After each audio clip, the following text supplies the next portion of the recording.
Very good morning. Good morning. Oh, good Lord, it's not that early. Let's try that one more time. Good morning. It was the best of times. It was the worst of times.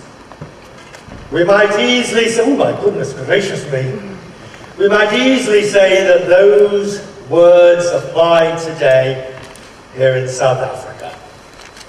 You have your own definitions of what you believe the best and the worst refers to. But the truth is, what is happening at the moment, whether it be through the economy, through tourism, through recession, or through the World Cup, neatly fits into one of those two phrases, the best of times or the worst of times. Ladies and gentlemen, this is your event, it is not mine, it is not the panelists. The only thing you need to know is that there are no rules.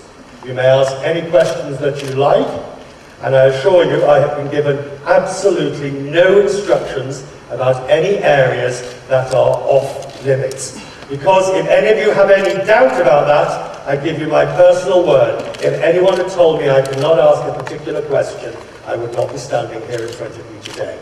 There are no rules.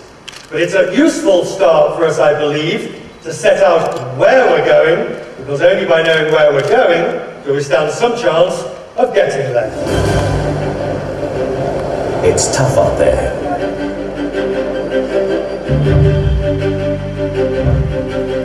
The rampant bulls of pre-October 2008 are history. Mighty institutions are listing badly in shipping water.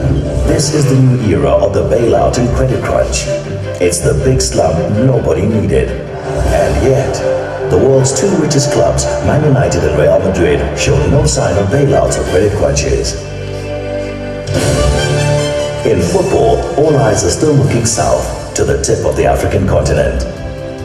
South Africa has not escaped the impact of the global economic downturn, and she certainly has her fair share of internal issues. The taxi industry isn't happy with the much vaunted Rea Vaya bus rapid transport system.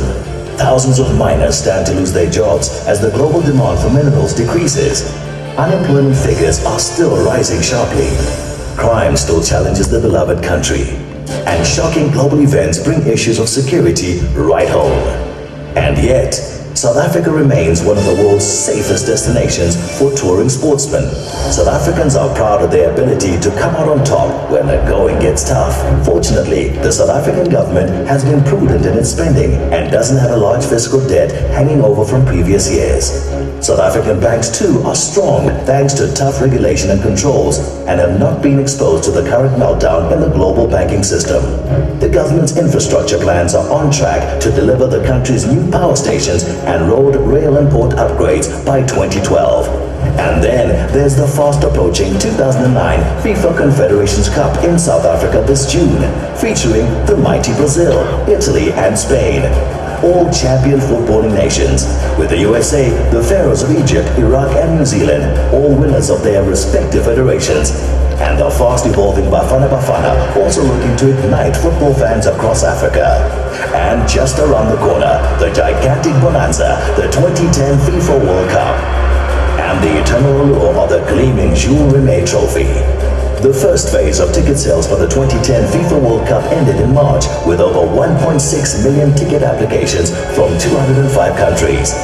Fantastic numbers underlining the huge global fervor taking hold for the first FIFA World Cup on the African continent. Across the length and breadth of South Africa, excitement is mounting as work continues apace. Spectacular new stadiums reach for the sky. The beautiful Gautrain is gliding along the rails. Cities, airports and traffic departments are preparing for the mass influx of passionate football fans from around the globe. It's a nation hard at work, showing that when it comes to value for money, friendliness and service levels, they just can't be beaten. It's a country that's proving that yes, at the end of the storm, there's a golden sky. That despite the prevailing icy winds of the global economic recession, there's still a major reason to celebrate. Kinako, it's time. time for the powerhouse at the tip of the African continent to write her own chapter of world history, to stage the most magnificent, fabulous World Cup of all, and leave a lasting legacy. If we left it just there, you would rightly feel that you had been fed an enormous amount of public relations propaganda. But thankfully, we're not going to leave it right there. Let me introduce you to some of the people who are in the room and available for your questions later. Jaime Byron is the Executive CEO of Match. Mark Fich is the former Bafana player and FIFA 2010 ambassador. Didi Moyle is South African Tourism Acting CEO. Where are you, Didi? You and I, they are. Right, these people are at the front and available to you later. And so they will be available to you. Let us first of all talk about the economy.